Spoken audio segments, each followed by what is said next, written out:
Olá pessoal, aqui é o professor Leonardo Vitor de Sociologia. Mais uma vez estamos aqui gravando um vídeo para o seu canal, para o nosso canal aqui no YouTube do Colégio Olympus. E eu trouxe para vocês um material de slides do Positivo que trata do assunto da nossa primeira avaliação. Então vamos fazer aqui uma revisão teórica, e aí eu atento para vocês logo em seguida que haverá a correção dos exercícios, né, gabaritados. Eu vou fazer cada uma das questões, eu vou fazer a resposta aí e dar o gabarito comentado, né, cada questão aí. E então vamos começar falando sobre as faces da cultura, né? O que é cultura nesse aspecto aqui, né? Vamos lá. Então, a cultura, de maneira geral, é algo que dá sentido à vida humana, né? A cultura em relação à nossa natureza biológica, ela dá significado, sentido simbólico à nossa própria existência. Então, algo que já foi discutido em sala de aula, exaustivamente, inclusive, né? Fizemos aí uma comparação entre nós e os outros seres vivos. O ser humano não é o único ser que vive em sociedade no planeta. Existem outros animais que também vivem em organização social. Porém, o que nos difere entre seres humanos em vida e sociedade dos animais sociais também é a capacidade que nós, seres humanos, temos de produzir e reproduzir a cultura. E esse elemento da cultura, ele é um elemento já assimilado, estudado e racionalizado desde a antiguidade com os grandes filósofos, né? Você tem aí Aristóteles, Sócrates e Platão como os grandes expoentes do elemento cultural, né? Até historiadores como Heráclito também, na história antiga, você tem aí no mundo da cultura ocidental pensadores que já vão se dedicar a explicar esse elemento, né? O espírito da humanidade.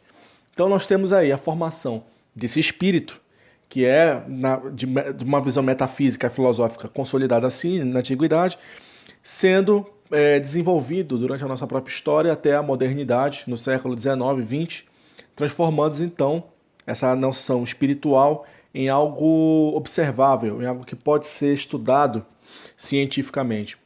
A partir do século XIX, nós estamos vivendo um momento no mundo nunca antes consolidado, né? Primeiro, a cultura científica começa a se tornar cada vez mais compreendida e esclarecida para a maior parte da população do mundo, né? Então, os valores científicos que acabam sendo reproduzidos a partir das descobertas, principalmente no campo da saúde, né, das vacinas, da medicina, da higienização, isso acaba alterando comportamentalmente a noção dos indivíduos sobre a sua realidade social e o seu modo, seus costumes, seus hábitos, né, arraigados até de forma hereditária. Então isso acaba fomentando a necessidade de criar um mecanismo científico para estudar o comportamento humano.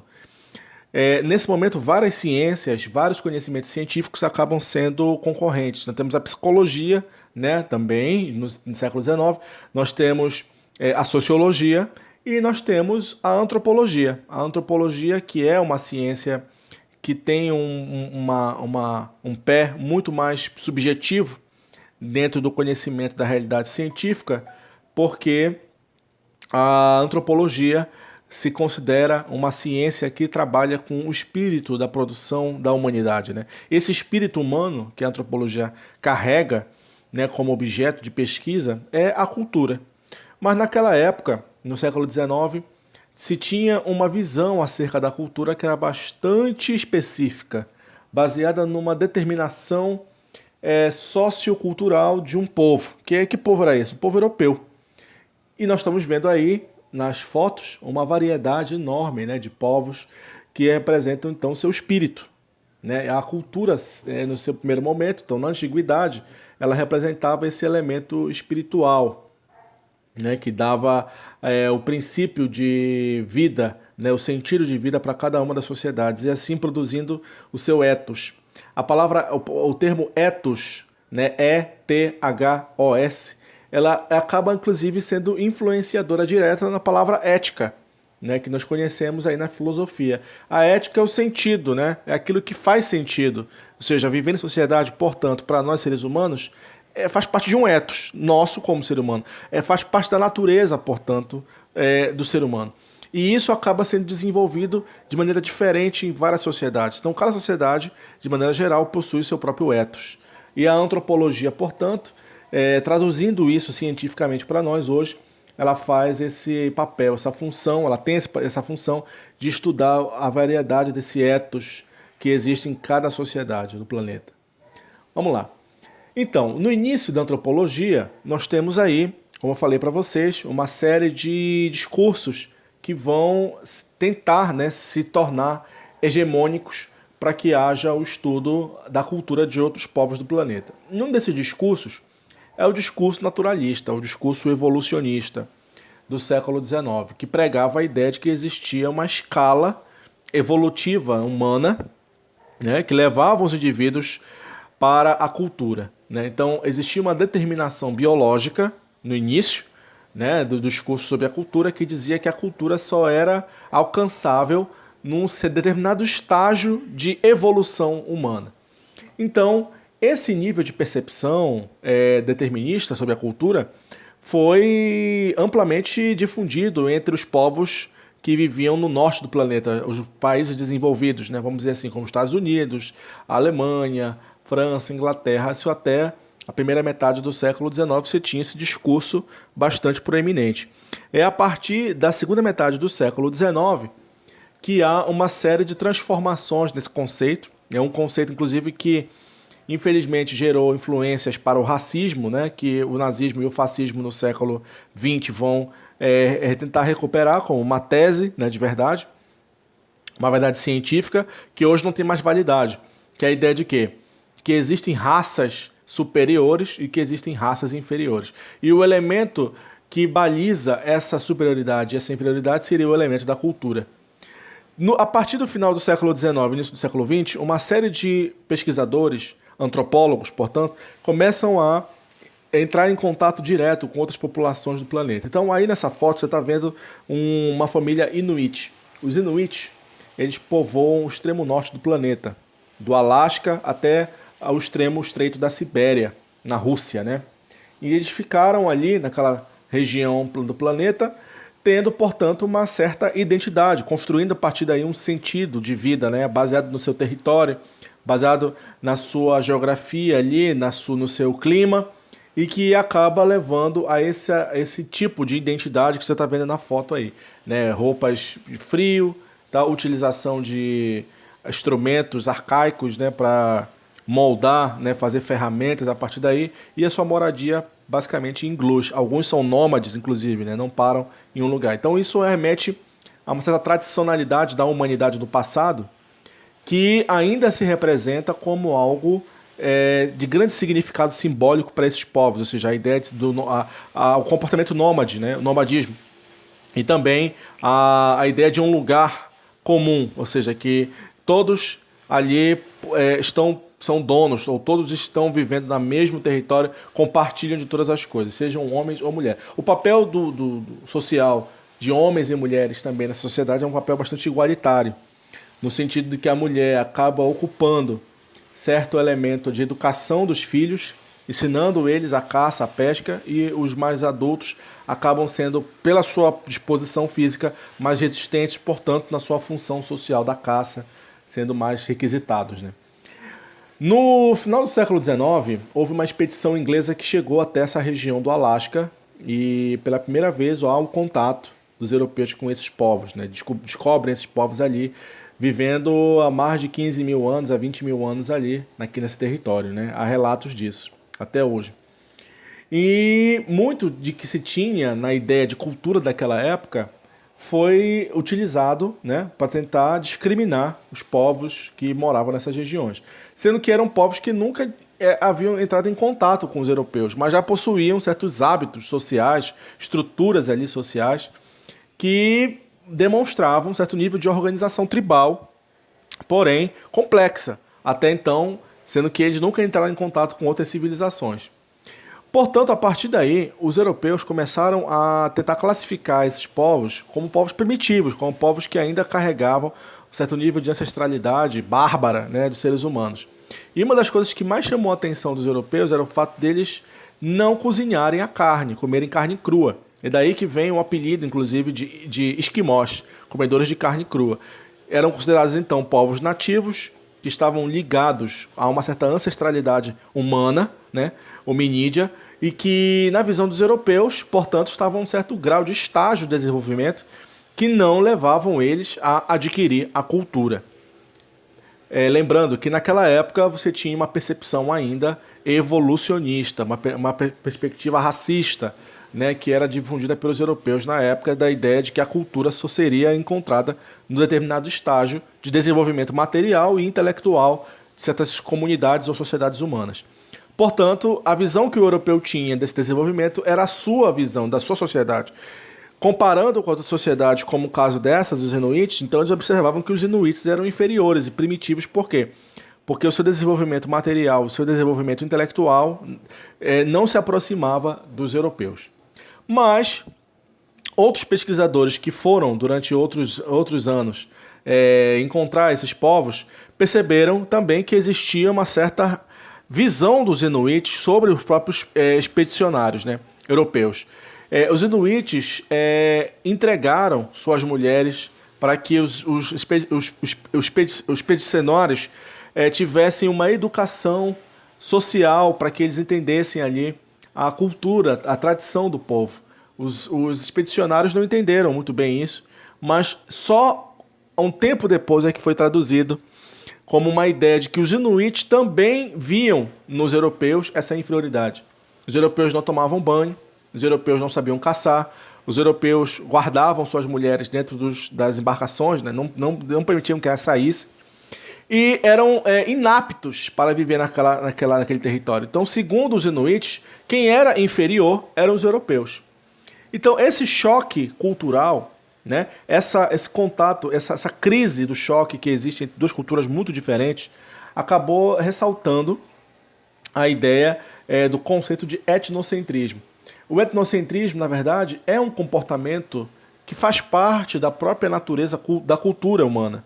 Porque nós temos, como eu falei no início, o ethos de várias sociedades, o espírito que ordena, né, que constrói, tanto de maneira subjetiva como de maneira objetiva, a cultura das sociedades, ela é muito diferente, baseada no seu próprio território, baseada na influência, né, dos seus recursos no lugar, né, da sua geografia, e isso acaba desenvolvendo uma espécie diferente de ordenação, desenvolvimento da sua própria história, dos seus próprios valores e dos seus próprios elementos de organização. Mas, aparentemente, o que nós acabamos observando? Que o etnocentrismo ele serve como um recurso de defesa da minha identidade sobre a sua, o que acaba, inclusive, gerando conflitos e interpretações equivocadas sobre aquilo que nós achamos que é, de fato, civilizado, ou bárbaro, primitivo, ou evoluído, enfim. E isso acaba sendo uma discussão antropológica do final do século XIX, início do século XX, quando os povos europeus, os povos ocidentais, estão entrando em contato com outras civilizações do planeta, sendo descobertas. No caso dos aborígenes da Austrália, por exemplo, né, o continente australiano, ele é descoberto no século XIX. Nós temos aí também os Inuits do extremo norte, né, do planeta, que eram povos que tinham pouquíssimo contato com as sociedades ocidentais, ou quase nenhum contato, no caso do Alasca, né? E aí você tem percepções difusas, diferentes, né, sobre a cultura, que acabam sendo interessantes, de interesse da antropologia, poder estudá-los para amenizar esse conflito, né, para poder encontrar um ponto de equilíbrio, uma regulação científica que desse, né, importância para a própria antropologia a partir daí. Então, vamos entender o início da palavra culto. A palavra cultura vem da palavra culto, é uma palavra alemã, que significa aspectos espirituais de um povo. Eu estou falando disso desde o início da aula. Inclusive essa palavra cultur na Alemanha, né, na Grécia, ela se desenvolve também a palavra ethos, né, que significa ética, ou seja, o sentido, né, tem a ver com essa construção do sentido que é espiritual, né, que é subjetivo. Mas a palavra civilisation, que é francês, que representa feitos materiais de um povo. Então, a somatória entre esses dois aspectos é uma somatória interessante. Porque no século XIX, nós temos aí 3 grandes nações que estão conflitando, rivalizando a sua hegemonia, não só do capitalismo, não só da Revolução Industrial, mas também da visão intelectual, de uma visão intelectual que servisse para o mundo, para a época do mundo, né? Então você tem aí a Alemanha, você tem a França, você tem a Inglaterra. 3 nações que estão disputando aí esse elemento. E aí, o que acontece? Os ingleses acabam sintetizando esses 2 conceitos. Um espiritual, ou seja, culto, né? E o outro científico, positivista, francês, civilisation, criando então o termo culture, que é a união dos 2 significados. Se você for observar, então quer dizer, culture é imaterial, né? Subjetivo, tem a ver com o espírito, tem a ver com o sentido, o significado. E o civilisation é simbólico, você tem a ver mais com os elementos que são materialmente construídos pelo próprio homem, que acabam simbolizando a sua presença no mundo. Então, a palavra culture, que é a síntese entre esses 2 elementos, um imaterial e o outro material, acabam sendo agora bem compreendidos entre a antropologia. Ou seja, então o que é a cultura? A cultura é tudo aquilo que dá sentido à nossa existência, mas que pode ser demonstrado tanto de maneira material ou representado a partir de um comportamento. Esses 2 elementos, a demonstração material e o comportamento, juntos, eles acabam servindo para esse elemento do significado da existência e da própria relação humana com a sua realidade natural, beleza? Então, no passado, nós tínhamos aí os determinismos biológicos, né, que são as formas de comportamento social que são tidas como inatas, e o geográfico, a diversidade cultural, seria resultado das variações do meio ambiente, tal como o clima. Esse determinismo biológico e geográfico, no passado, antes da noção que nós temos hoje de cultura, que é uma noção mais simbólica da representação e do significado, ela representava a real natureza, o real conceito sobre o que era cultura. Os naturalistas e evolucionistas do século XIX utilizaram desses determinismos para tentar classificar todos os povos do planeta, entre aqueles que eram mais ou menos civilizados, dependendo do seu grau de desenvolvimento biológico ou geográfico. No caso do biológico, nós temos aí, por exemplo, o racismo, como uma ideia, né, de comportamento social inato.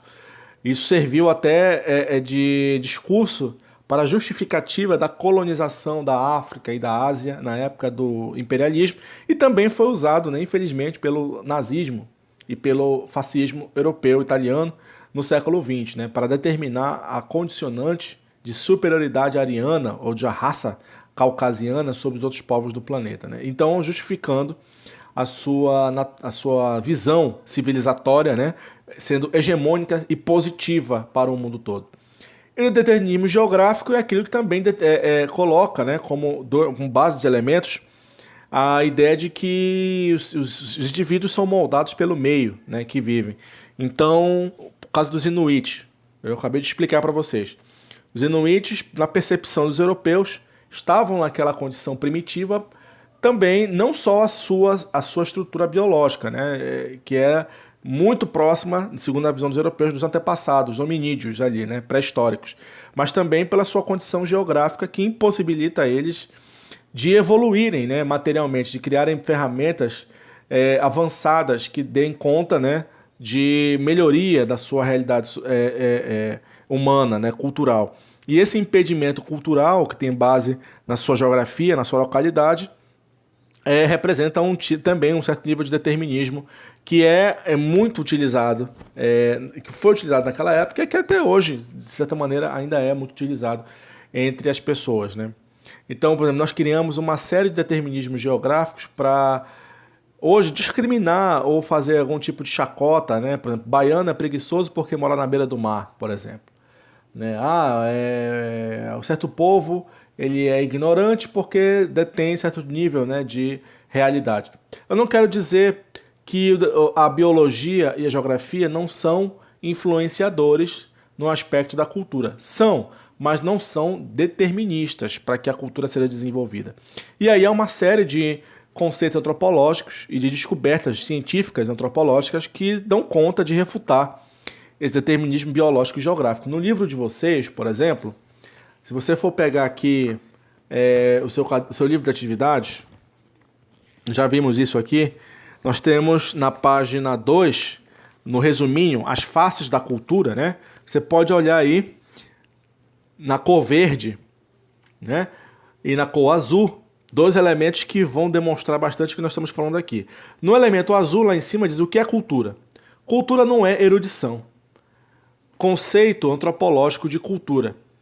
A cultura, como não sendo erudição, tem muito a ver com a história do iluminismo para cá, sobre a cultura. Nós temos aí uma percepção errônea, né, de senso comum, que a cultura, só quem tem cultura é a pessoa que tem acúmulos, né, de elementos de base de objetos culturais em casa, ou uma pessoa que tem cultura é uma pessoa viajada, a pessoa que tem cultura é uma pessoa que frequenta equipamentos culturais como teatro, cinema, bibliotecas, e não é bem isso. A cultura, ela não é um elemento acumulativo, mas o conceito antropológico de cultura foge de uma série de elementos que no passado eram legítimos, mas que agora não existe, não tem mais validade científica. Como, por exemplo, a cultura não é algo natural, preexistente ou imutável, né? A cultura é o que nos diferencia dos outros animais. A cultura é um produto coletivo das experiências dos indivíduos entre si e com o meio que vivem. No verde, como se produz a cultura? Aí nós temos aí a teoria do Alfred Kroeber, do ponto crítico. O salto evolutivo do ser humano não veio a partir do desenvolvimento biológico, mas sim veio também a partir de hábitos culturais, novos costumes que o ser humano acaba desenvolvendo e que são influenciadores diretos no seu desenvolvimento biológico. Outras vertentes da antropologia, transição lenta natural do ser humano. Nós temos aí Levi-Strauss, né? A cultura surgiu quando o ser humano estabeleceu a primeira regra, que é a regra do incesto. Temos o Leslie White falando sobre a cultura e a capacidade humana de gerar símbolos, e esses símbolos são materiais, né?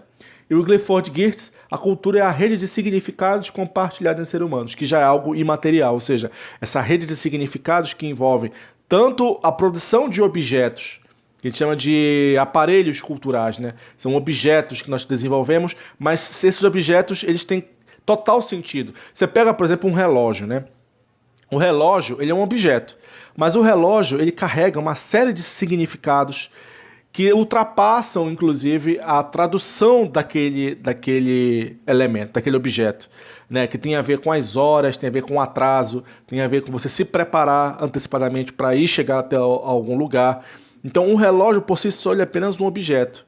Mas sem a cultura, esse relógio ele não consegue transmitir o significado para nós. Então, assim, a cultura é algo que sai do elemento material, passeia pelo elemento imaterial e acaba influenciando o nosso comportamento. Então eu não quero dizer que a biologia e o território não influenciam, mas eles não são determinantes. Essa que é a grande questão aí. Então vamos lá, passando aí, natureza versus cultura. E essa é uma discussão, essa discussão até hoje ela é feita em grandes centros acadêmicos, né, nas universidades, quem tem mais influência no nosso comportamento. Porque, por exemplo, segundo Alfred Kroeber, na teoria do ponto crítico, a humanidade ela cria certos costumes, ela desenvolve a partir da cultura novos significados e símbolos, ela vai produzindo novos elementos como arco e flecha, como a pedra, e isso acaba moldando a sua própria natureza biológica. É o caso, por exemplo, da introdução da dieta da carne. Eu falei isso aqui na nossa alimentação, né? Que não veio a partir de uma adaptação biológica inicialmente, mas que foi um hábito cultural que nós desenvolvemos na medida em que nós fomos nos adaptando a essa nova cultura. Nós tivemos uma capacidade de evoluir mais rapidamente no nosso córtex cerebral. Vamos lá. Então, olha aí, eu coloquei aqui para vocês um exemplo interessante sobre o sentido que a cultura tem e essa variabilidade que a cultura produz, né, na nossa existência. O sentido da piscadela. Você tem vários sentidos. Quando alguém pisca para outra, isso pode ser estabelecer um acordo, pode ser paquerar, pode ser um tique nervoso ou pode ser um ato de conspiração, né, de mentira. E você também tem aí do lado um dedo, né, uma mão fazendo um V. Esse V pode tanto representar o numeral 2, né, em termos de quantidade, ou pode representar um V de vitória, né? Em algumas sociedades, muitas pessoas utilizam esse gesto para demonstrar satisfação, para demonstrar congratulações, né, vitória, enfim. Os seres humanos adultos correspondem a um choro de um bebê baseando-se em seus costumes. É assim que aprendemos a obedecer a horários para comer, dormir, tomar banho, etc. Então, a criança, o bebê nesse momento, ele só tem um aparelho biológico. Ao mesmo tempo que ele vai desenvolvendo esse aparelho biológico, ele também desenvolve o aparelho cultural. Então, isso é uma característica que nos faz ser diferentes como animais sociais de outros animais do planeta, né? A capacidade de desenvolver cultura, ela vem ao mesmo tempo do desenvolvimento do aparelho biológico, da fala, dos sentidos, no caso, né? Da fala, da visão, da audição e do tato. Qual é a origem da cultura? Então nós temos aí, o homem conquistou gradual e contínua e simultaneamente tanto a sua condição biológica quanto a sua capacidade de adquirir cultura.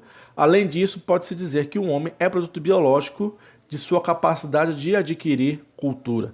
Ou seja, o que o Geertz quer dizer aqui? O Clifford Geertz é um antropólogo que está no nosso livro, na página lá no resumo, ele fala que a cultura é um conjunto de símbolos e significados. O que o Geertz quer dizer com isso? Que o homem é produto biológico de sua capacidade de adquirir cultura. Ele quer dizer que a cultura, em certos aspectos evolutivos humanos, ela está à frente da própria natureza.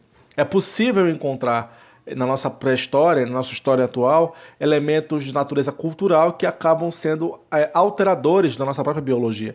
Por exemplo, cirurgia plástica é um exemplo.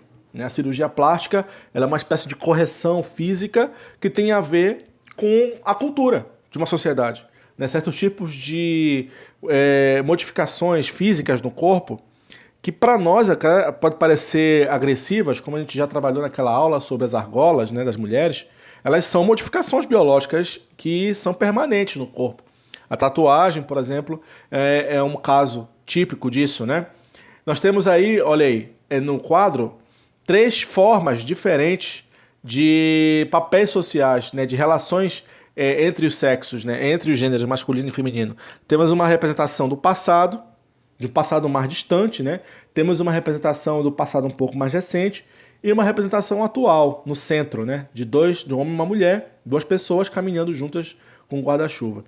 Então nós temos aí, em certos aspectos, segundo Geertz, a cultura sendo até muito mais proeminente na nossa mudança biológica do que a nossa própria biologia, né? Então a evolução humana, ela demora muito tempo. O homem utiliza a cultura como uma espécie de mecanismo de dar velocidade à sua própria evolução.